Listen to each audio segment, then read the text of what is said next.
मला अभिमान आहे.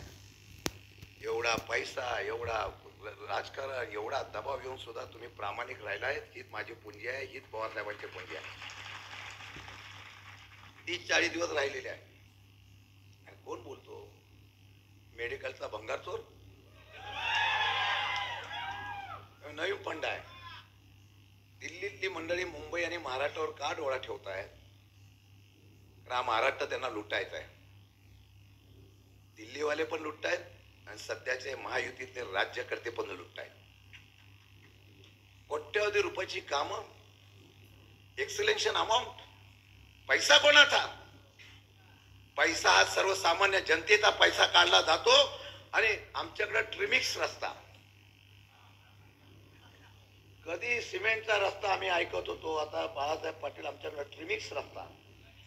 नंतर अशी बातमी देतात फॉरेन टेक्नॉलॉजी, नंतर सांगता आधुनिक पद्धतीचं. पार्टनरशिप कोणाची आहे? स्वतःच कंपनी काढायची, स्वतःच कामं घ्यायची, स्वतःच करायचं. 20% घ्यायचे, 40% घ्यायचे आणि तेच पैसे जनतेला वापरायचे. आणि तुम्ही धमकी देण्याचा प्रयत्न करता. अहो, एक अंधबाई आहे, अंधबाई, तिचं घर पडलं. हाय कधी लागलेली आहे ना, कधी माणूस त्याला सण होत नसतो. बघा, ज्येष्ठ मंडळाला आम्ही हात लावतो. पवार साहेबांची आणि आमच्या वडीलधाऱ्यांची शिकवण आहे. अरे तुरी बोलतो, कोणालाही काही बोलतो. मला गेलेली बरीच लोक बोलतात, साहेब फक्त निवडणूक लागून द्या, आचारसंहिता लागून द्या, तुमचं काम आम्हीच करतो. फार सण केलं. रमेशराव बोलले, खरंय का नाही?